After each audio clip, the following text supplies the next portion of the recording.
test de pique-poids, est-ce qu'on m'entend dans les wagons? Moi j'aurais dû mettre une robe comme ça, j'adore. Ouais, elles sont magnifiques.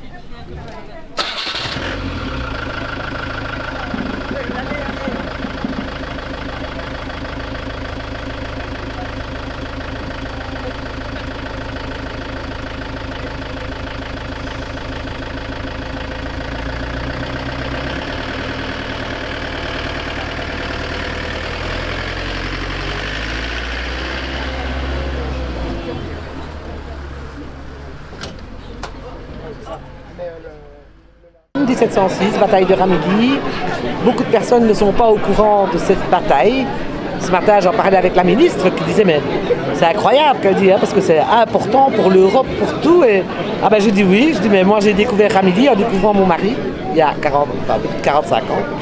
Et là, je suis tombée que j'ai vu que Ramillies existait dans le dictionnaire. Voilà, par hasard. Et puis alors je me suis intéressée et en 2006, il y avait eu une belle reconstitution ici à Ramillies. Et puis tout est tombé à l'eau, c'est un peu dommage. Donc il y avait une ASBL, il y avait la partie communale, la province, tout le monde participait à ça. Et puis le lendemain, plus rien, il n'y a plus de soutien. Je ne connais pas vraiment l'histoire du pourquoi. Et alors, comme j'ai été élue, on m'a donné le tourisme et j'ai eu envie de faire revivre cette bataille.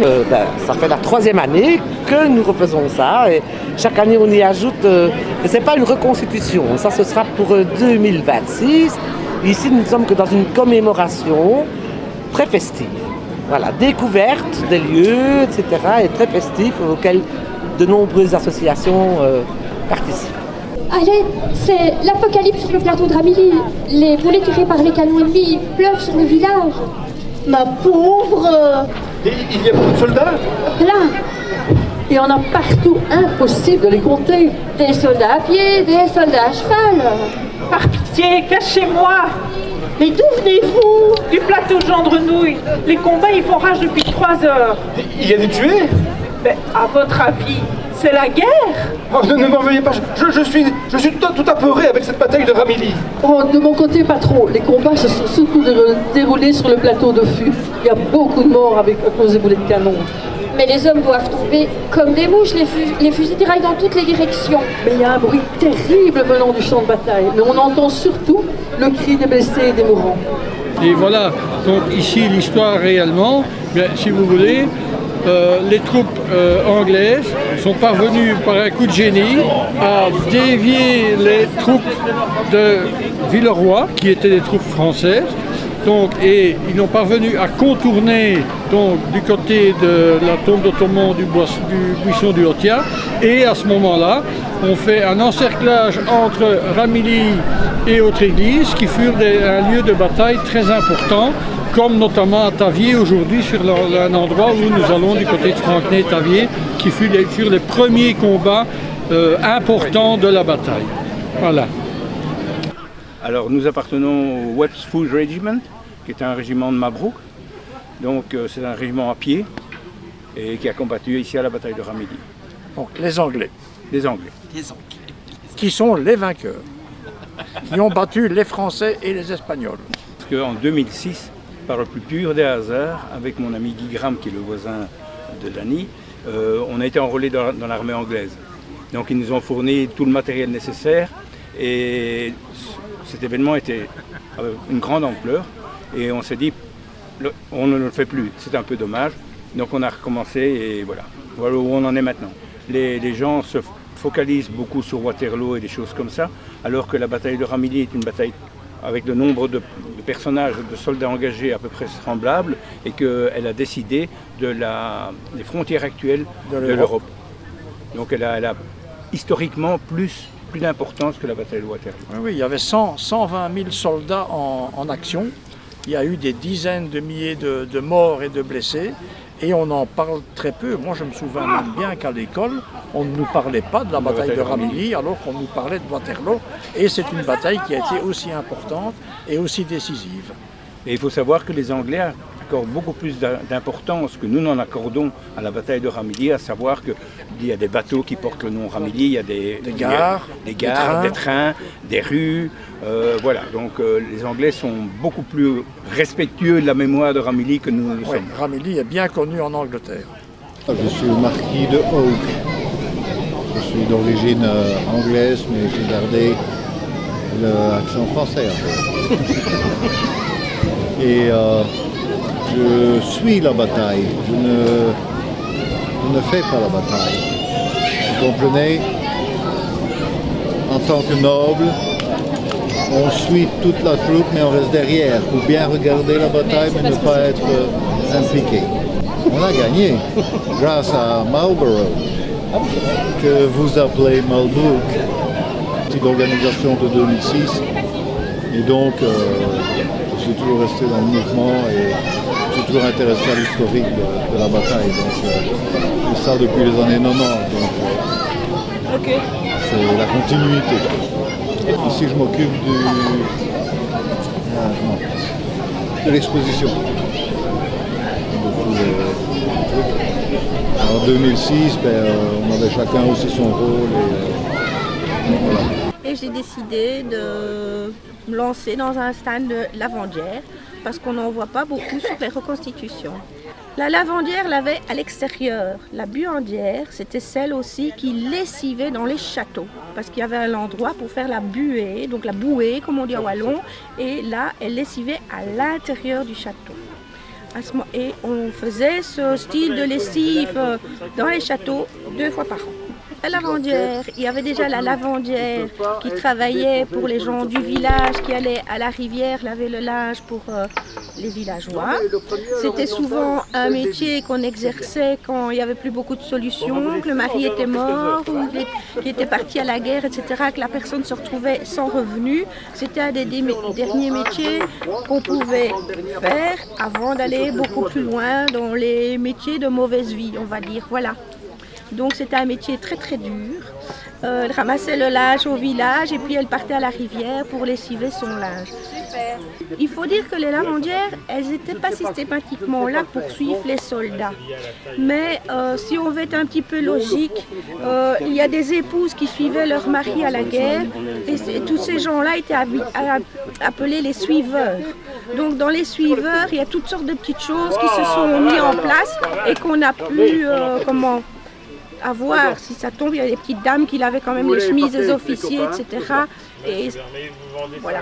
Dans les suiveurs, il y a toujours eu des petits métiers qui se sont faits. Voilà.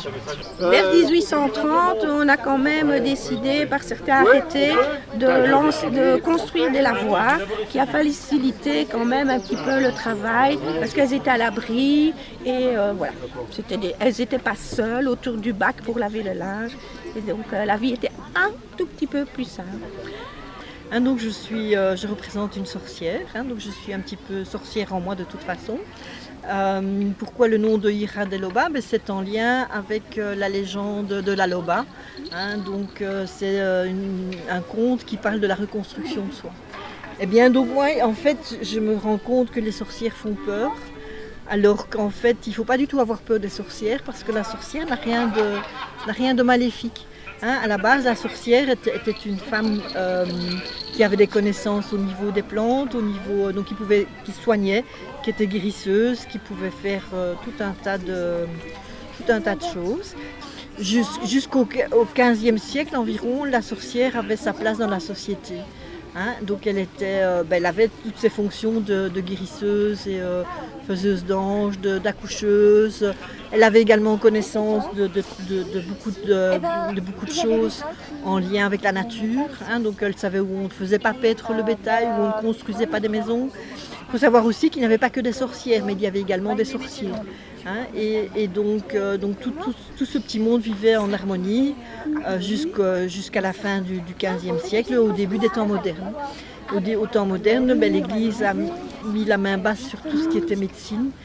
Et donc ces femmes qui étaient instruites et qui généralement ne dépendaient pas d'un homme, elles dérangeaient un petit peu puisque la maladie était considérée comme une punition divine. Et donc à ce moment-là, ils ont commencé à pourchasser les sorcières et les sorciers. On oublie souvent les sorciers, mais les sorciers étaient également pourchassés. Le plus jeune sorcier qui a été mis à mort avait 1 an. Il faut savoir qu'à l'époque, quand on portait une accusation contre quelqu'un, il fallait toujours 2 témoignages, sauf pour les matières de sorcellerie. Là, il ne fallait qu'1 témoignage. Et à partir du moment où vous aviez une accusation de sorcellerie contre vous, votre sort était scellé, vous étiez mis à mort. Il y avait bien un petit test pour vérifier si vous étiez un sorcier ou une sorcière, et donc on mettait une pierre autour de votre cou et on vous jetait dans l'eau.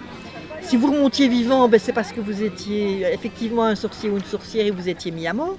Et si pas, eh bien, vous n'étiez pas un sorcier ou une sorcière, vous étiez réhabilité, mais vous étiez mort. Donc voilà.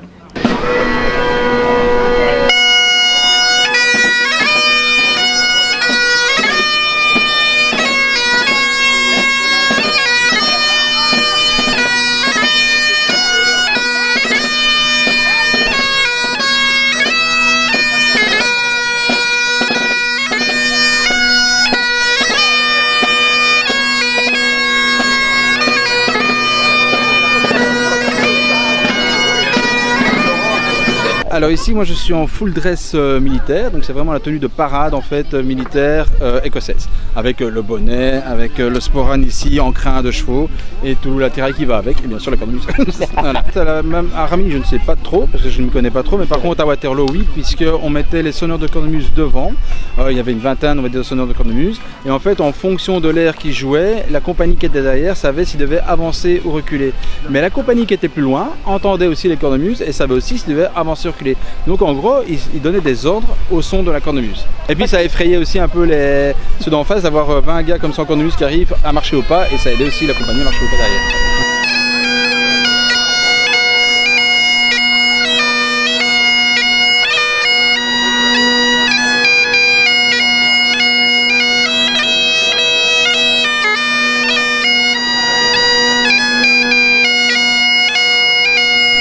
Je suis sonneur de cornemuse depuis 7 ans. J'ai appris la cornemuse en fait depuis le retour des vacances en Écosse. Donc quand je suis parti là-bas, je crois que la cornemuse était vraiment beau et chouette à voir et à entendre. Et je me suis dit quand je suis rentré, pourquoi pas le faire. Et donc de là j'ai pris les cours et maintenant ça fait 7 ans que je suis sur la cornemuse.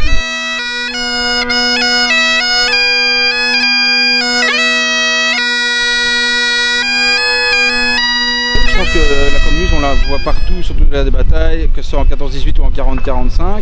Et c'est vrai que moi, je fais quand même beaucoup de commémorations aussi avec la cornemuse, qu'on soit en 40-45, 14-18. Et j'ai même la tenue qui va avec l'époque en fait. Et je pense que la musique est importante dans tout, que ce soit au niveau même de la bataille même, mais surtout l'après, pour amuser les gens ou malheureusement pour lors des décès.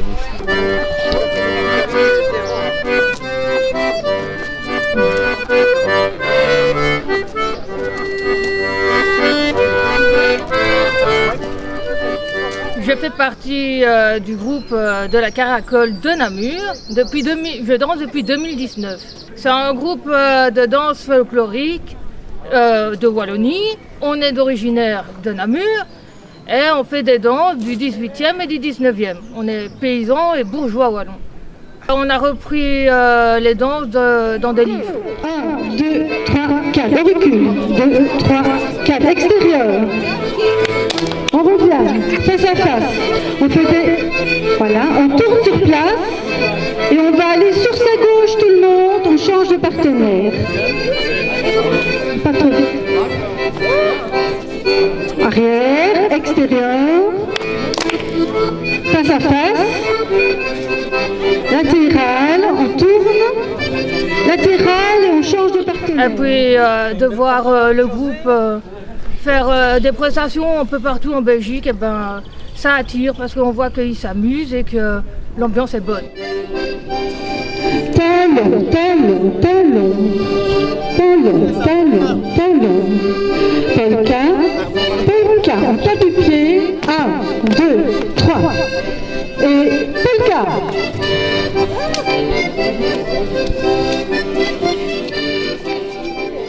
Je joue actuellement de la vielle à roue. C'est un magnifique instrument dont l'origine remonte au Moyen-Âge, mais qui est encore joué donc, à l'époque où nous sommes ici, dans des formes un petit peu plus modernes comme celle-ci. Il y a une forme ronde qui n'apparaît qu'à partir du XVIIe, XVIIIe. Les vielles à roue du Moyen-Âge n'ont pas exactement cette forme, mais je l'emmène quand même. C'est pas pour ça. Dans l'origine remonte au Moyen-Âge. C'est vrai que c'est associé au Moyen-Âge, mais ça a été beaucoup joué, soit dans la noblesse, soit dans les campagnes. Parfois ça passait de mode, parfois ça revenait Marie-Antoinette a remis ça à la mode quand elle jouait à la Bergère au Petit Trianon. Donc voilà, c'est un instrument qui se joue encore maintenant, qui revient dans les bals folk. Donc ici, j'accompagne nos fiers soldats pour leur donner un peu de courage, parce que les 3/4 ne reviendront pas, nous le savons. Donc autant qu'ils s'en aillent le cœur plein de musique.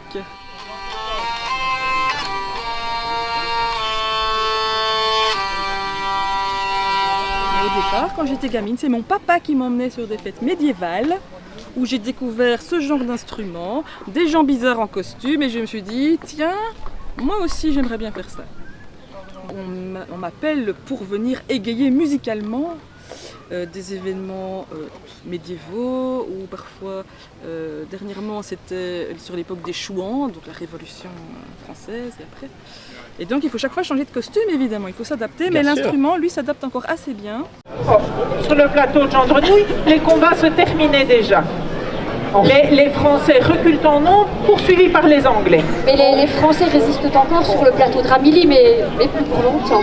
En fouillant, j'ai pu voir au loin le champ de bataille. Le sol est jonché de cadavres de mourants. Ah mais j'en ai vu plein aussi. Oh, et moi j'ai même vu un corps sans tête, sans doute arraché par un boulet de canon. J'ai créé, il y a un peu plus de 30 ans maintenant, la première compagnie d'ambulance qui existait au Premier Empire, donc avec le règlement le plus connu au niveau des ambulances, c'est la compagnie 1809. Avec des brancardiers, avec des chirurgiens, médecins, vétérinaires, pharmaciens, et on reprend tout ça dans l'association. Donc on présente l'aspect historique avec la reconstitution, mais on présente aussi des expositions, des conférences, un peu en tout genre.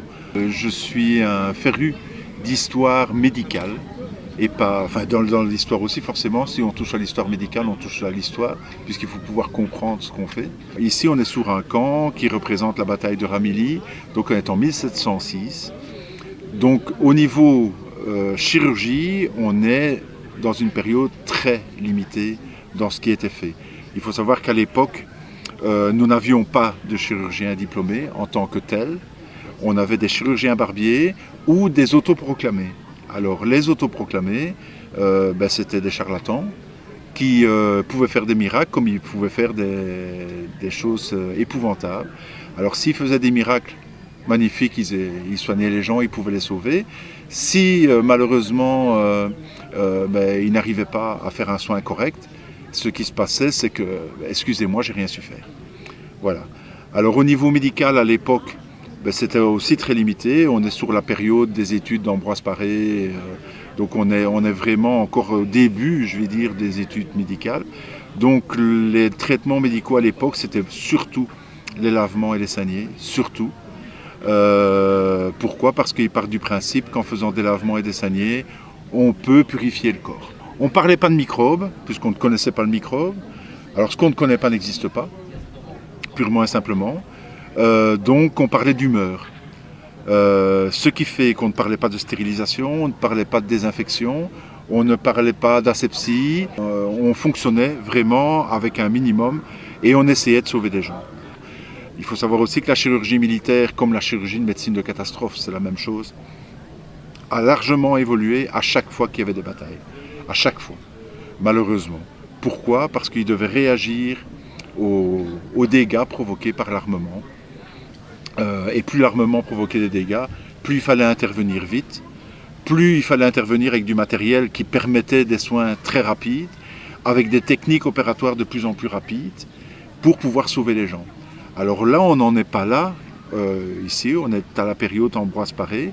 Donc ce qui va être, c'est qu'on va finalement sauver très peu de monde au niveau des blessés militaires. Pourquoi ? Parce qu'on n'a aucune connaissance réelle du corps humain, des organes internes. On commence à évoluer, on vole des cadavres dans les cimetières pour essayer de les étudier. Alors ici, qu'est-ce qu'on rencontre comme instrument ? Forcément, si vous avez des lavements, vous aviez des systèmes de pilons pour pouvoir écraser des herbes, pour pouvoir écraser des épices ou quoi que ce soit pour pouvoir soigner le corps humain. Qu'au niveau du matériel, c'est très très limité ce que vous allez voir sur la table. Vous avez des couteaux, hein, un peu en tout genre. Le couteau de bistouri du chirurgien barbier, le couteau arqué pour les amputations qui permet de dénuder l'os avec plein de force. Des couteaux pour les chairs, ça ressemble bien ici, mais c'est un couteau pour les chairs. Et puis quand l'os est dénudé, ben, on va scier l'os et on va essayer, je dis bien essayer, de le protéger, de le recouvrir. C'était des batailles où il y avait énormément de blessés, puisque les soldats ne sont pas très protégés. Hein. Les uniformes qu'ils ont ne les protègent pas trop, surtout les uniformes de 1700. Plus on va évoluer, plus on va trouver des cuirasses en métal, des casques, des chapeaux qui vont protéger le crâne, des uniformes très épais, ce qui n'est pas encore le cas. Et il faut savoir que cette ambition vers le médical historique est apparue chez moi très jeune, puisque j'avais une marche folklorique de l'Entre-Sambre-et-Meuse qui passait dans ma rue tout gamin, et j'étais tombé amoureux des uniformes. Donc c'est ce qui m'a valu d'étudier d'abord Napoléon avec ses troupes, et puis par mes études, puisque je suis infirmier urgentiste, par mes études, je me suis dit oui, mais c'est bien, il y a des guerres, il y a des blessés. Qu'est-ce qu'on en fait de ces gens? J'ai commencé il y a 45 ans presque à étudier. Et donc j'ai dû aller dans des musées comme Vincennes, comme l'hôpital, le musée des soins de santé à Paris, et pour aller fouiller dans les archives, puisque là aussi les archives sont mal conservées, c'est dans des cartons, il faut tout fouiller, on ne peut rien photographier, on ne peut rien photocopier, donc j'ai dû prendre des notes pour tout.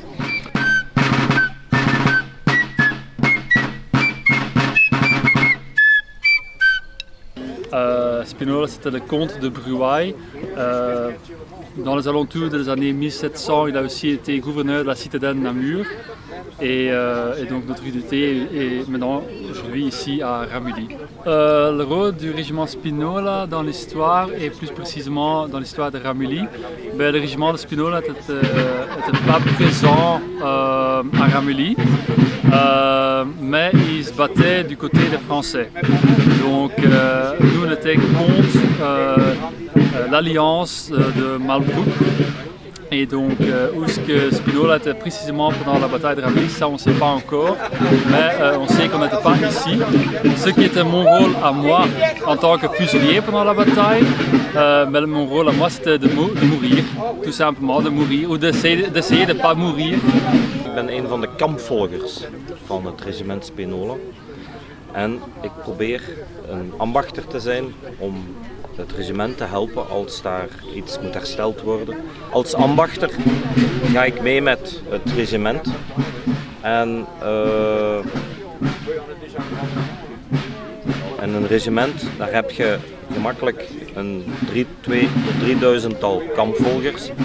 En mijn rol zal dan ook zijn om eigenlijk het regiment te ondersteunen als er iets moet hersteld worden, als er iets gemaakt moet worden. Eigenlijk een manusje van alles. Een beetje zoals een klusjesman. En een ambachter of een kampvolger, dat kon zijn dat hij vroeger ook mee had gevochten, dat hij in het regiment gezeten heeft. Maar die dan eigenlijk te oud is om nog eventueel mee te vechten en niks anders kent en dan eigenlijk zo meekomt met het leger. Voor mezelf, ik ben altijd geïnteresseerd geweest in geschiedenis en dat gaat tot zeer ruim. Maar bij ons hebben we de slag van Neerwinden gehad, 1693. En dat is een zeer bloedige veldslag geweest. Vermits dat we daarvoor geïnteresseerd zijn, hebben we dan de groep opgericht en zijn we daar beginnen rond te werken. En dan, eerlijk gezegd, heb ik ook op die manier Ramilly leren kennen. Dat is een periode na de onze.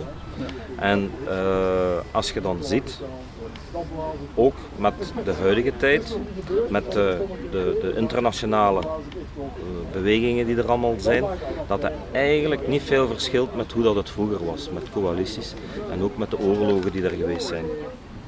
Dus eigenlijk heb je het verleden en het heden, dat je eigenlijk altijd hetzelfde hebt. Et il est obligé par sa femme.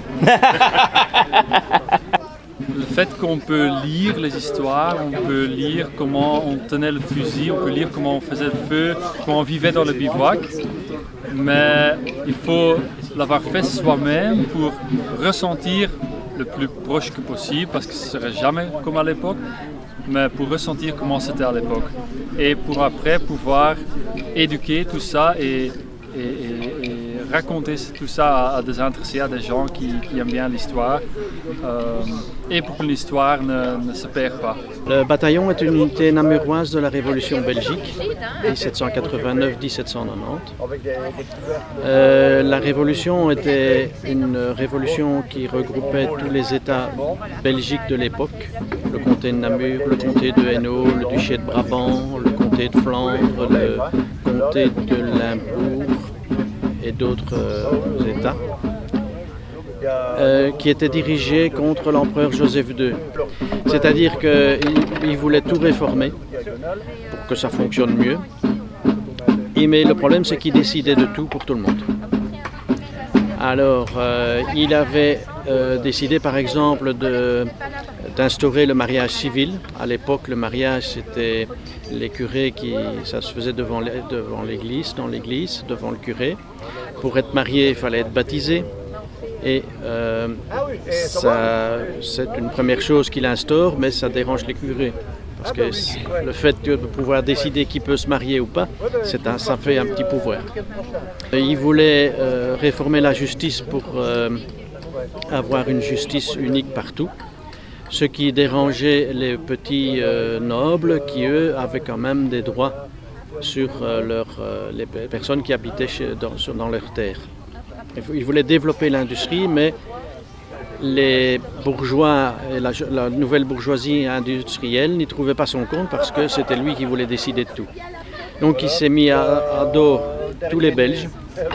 Il y avait d'une part des démocrates, des personnes qu'on a appelées démocrates à l'époque, qui étaient plutôt la bourgeoisie industrielle, qui s'est rassemblée autour de Jean-François Vonck. On les a appelés des vonquistes. Et d'autre part, il y avait ceux qui voulaient restaurer le pouvoir de l'Église et le pouvoir des nobles. On l'a appelé les statistes pour État. Et donc, il y a une armée qui s'est formée d'abord dans la principauté de Liège, puis après elle a dû se réfugier en Hollande, une armée composée de 3000 personnes et commandée par le général Warner Mersch, qui est entrée en Belgique en octobre 1789. Les Autrichiens ont envoyé 2 régiments qui ont été battus à Turnhout. Et on ne sait pas pourquoi, mais les Autrichiens ont battu en retraite très rapidement jusque dans le Luxembourg. Ils ont été tellement vite qu'ils ont laissé leur or à Bruxelles. Et puis le général Van der Merch, lui, a avancé ses troupes jusqu'à Namur. Il est arrivé le 17 décembre et il a décidé de s'arrêter là, d'installer son quartier général à Namur et ensuite d'ouvrir un bureau de recrutement. Au bureau de recrutement se sont présentées des personnes qui ont été refusées pour défaut de taille ou d'âge. Comme ils insistaient, on les a acceptés dans une unité spéciale et habillés dans des uniformes taillés dans des draps de rebut de couleur jaunâtre. D'où leur surnom.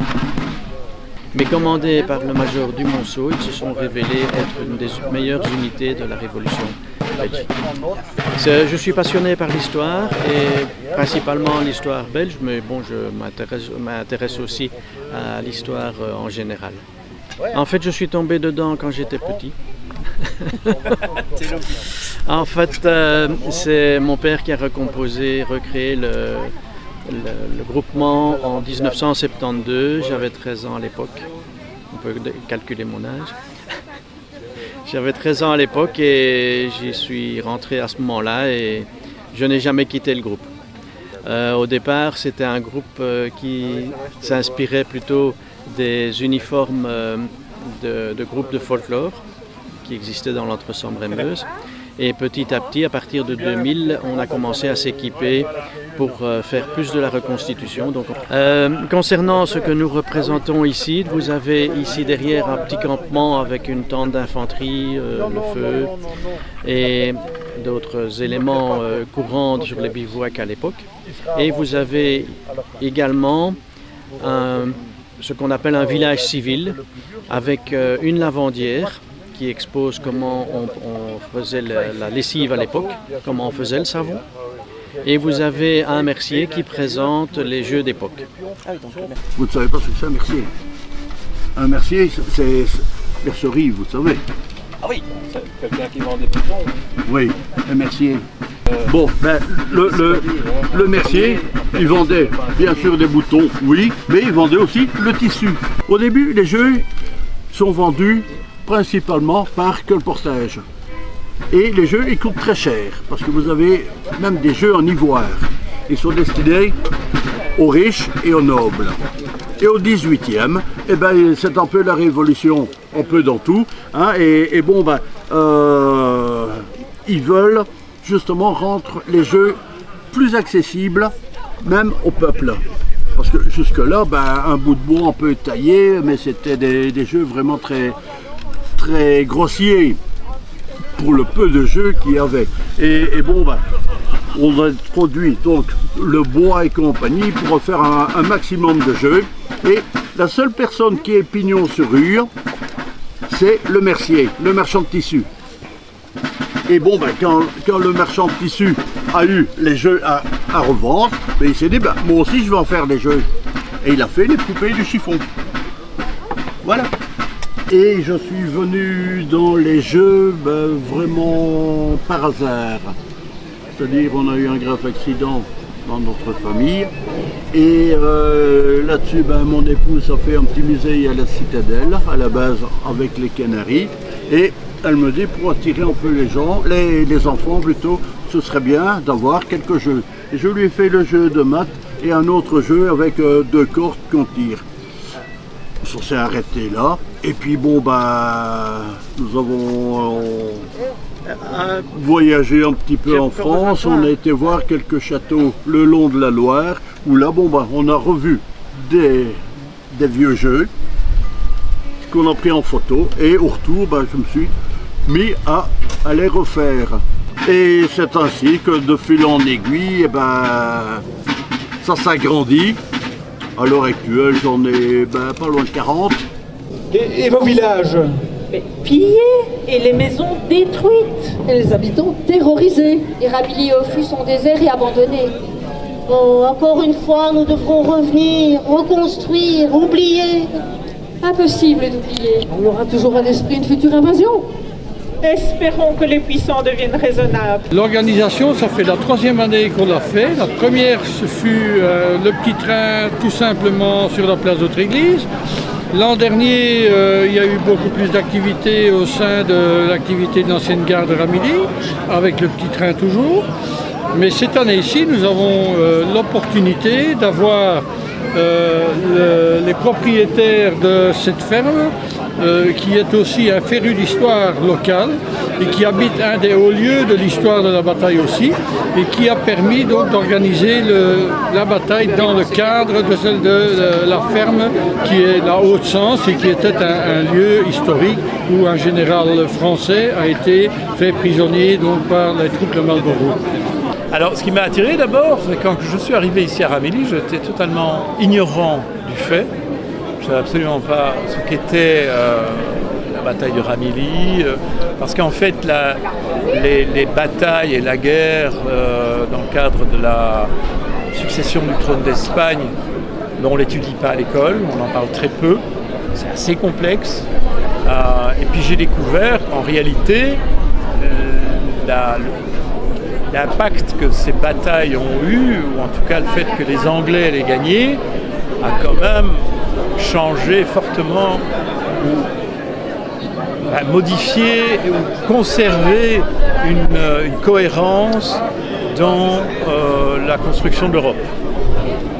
Voilà, et de là, écoutez, moi je me suis investi dans cette ASBL 1706 qui a été créée il y a 2 ans à peu près, et que j'ai rejoint avec plaisir, et où j'ai proposé à l'ASBL d'utiliser ce lieu, qui est un lieu qui est quand même qui est dans l'épicentre de la bataille de Ramillies 1706, et voilà, et je l'ai mis à disposition de tout le monde, des gens du village, parce que ça leur appartient aussi.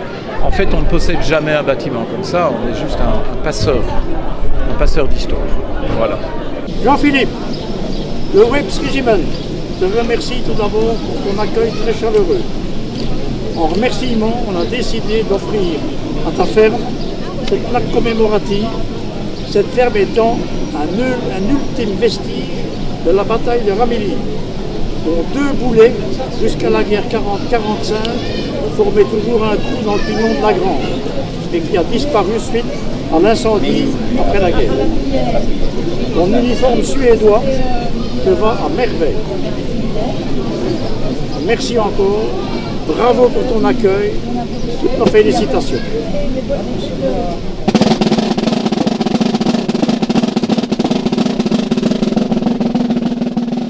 Alors, vous voyez, j'ai un uniforme qui est un petit peu singulier par rapport aux autres ici. Les autres sont rouges, prédominance rouge et jaune, si je ne m'abuse, donc qui représentent l'armée anglaise. Et l'uniforme que je porte ici, c'est l'uniforme qu'on appelle le Karoliner, qui est un uniforme suédois. Il faut savoir qu'il y a eu 1 ou 2 bataillons de Suédois qui sont venus renforcer les armées de la coalition pour se battre contre les armées de Louis XIV. Voilà, et donc j'ai eu le plaisir et c'est un honneur pour moi de porter cet uniforme, étant moi-même demi-suédois, donc c'est un petit peu à l'honneur de ma maman, qui était suédoise. Ici, en fin de compte, les soldats anglais étaient dirigés par le duc de Marlborough, qui dirigeait toutes les armées anglaises, les Pays-Bas, le Danemark, donc contre l'armée française et espagnole. C'est quand même un nom qui est important pour les Anglais, qui est dans beaucoup de livres d'histoire. C'est une bataille importante, c'est quand même du temps de Louis XIV. C'est pas à négliger, il y en a beaucoup qui ne connaissent pas. Et quand on a la chance d'habiter une commune qui s'appelle Ramillies, je crois qu'il faut en profiter et faire un événement à la hauteur. Je suis habitué ici avec ce style de présentation de la bataille de Ramillies et autres. Pourquoi parce que on renouvelle l'actualité et on demande à chaque année de pouvoir bénéficier d'un avantage historique de la question, et donc c'est ce qu'on essaye d'obtenir.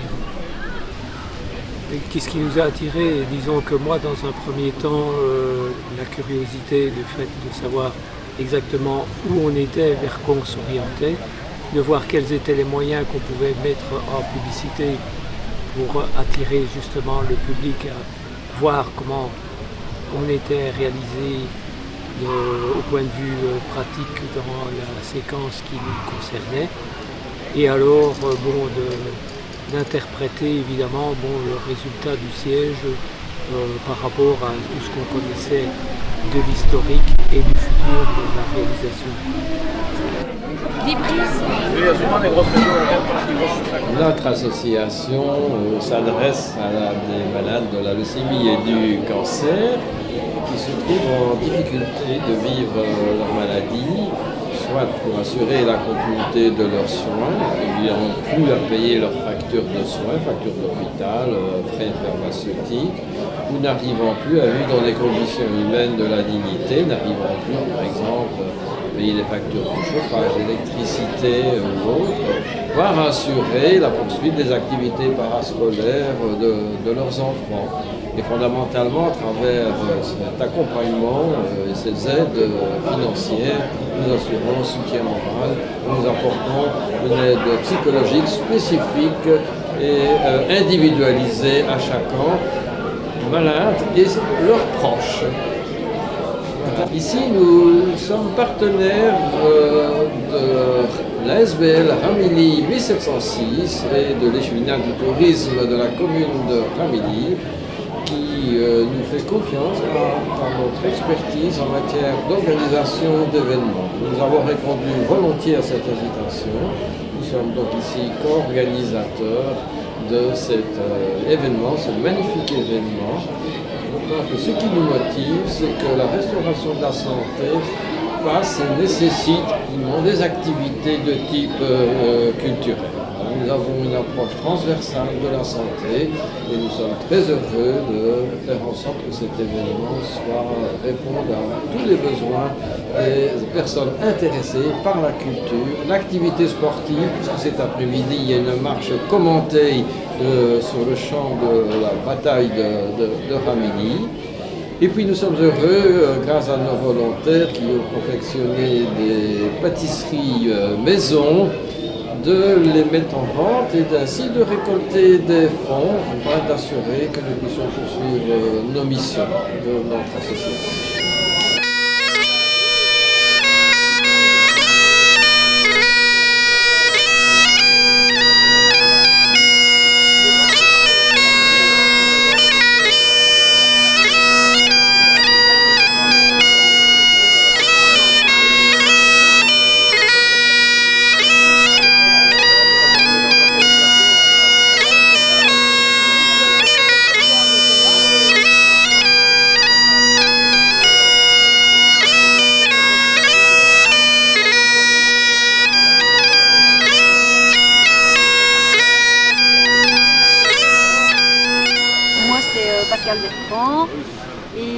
Et je suis la présidente de la SBL Ramilly 1706. Voilà, donc je suis un petit peu le chef d'orchestre, on va dire, de l'organisation. Alors voilà, moi je joue j'incarne un personnage un petit peu particulier. C'est l'histoire de Sarah. Donc c'était une dame qui a combattu en se déguisant en homme. Les femmes n'étaient évidemment pas dans l'armée. Et son genre a été découvert à cause d'une blessure. Et donc quand elle s'est fait soigner, on s'est bien rendu compte que ce n'était pas un homme. Et du coup, elle a reçu une pension de la reine Anne jusqu'à sa mort. Et on peut dire que l'organisation d'une telle journée, elle est un peu compliquée parce que le tout c'est de réunir les protagonistes qui connaissent bien les faits, qui peuvent apporter un petit quelque chose de matériel par rapport à la séquence qui va être tournée. Et alors, par rapport à tout ça, on demande aussi de pouvoir être efficient dans la continuité. Donc c'est-à-dire que si on présente une chose et un résultat, il faut pouvoir, quel que soit le résultat de la journée et qu'on vous pose la même question, de pouvoir répondre dans le même objectif. Et donc ça, c'est pas toujours évident de pouvoir réaliser ça. Mais par contre, quand on arrive à la fin de la journée et qu'on reprend un petit peu le résultat de tout ce qui a été dit et tout ce qui a été fait, on est très content, de satisfait de voir le résultat. C'est clair que c'est quand même une organisation, c'est quand même, il y a aussi des assurances à prendre, il y a plein de choses à gérer, mais le résultat est absolument fabuleux, on voit des sourires partout, tout le monde est content, donc ça c'est génial. Mais en fait c'est un peu une alchimie. Il n'y a pas besoin finalement de faire énormément de choses. C'est juste prendre les gens comme ils sont et dans ce qu'ils aiment faire, dans ce en quoi ils sont confortables de faire. J'ai vu que les Français fouillaient vers le plateau de Mont-Saint-André. Ils vont bientôt arriver ici. Oh, et les perdants sont souvent plus cruels que les vainqueurs. Mais où aller? Vers le plateau de Jean-Blou. Ah oui, il est éloigné des combats.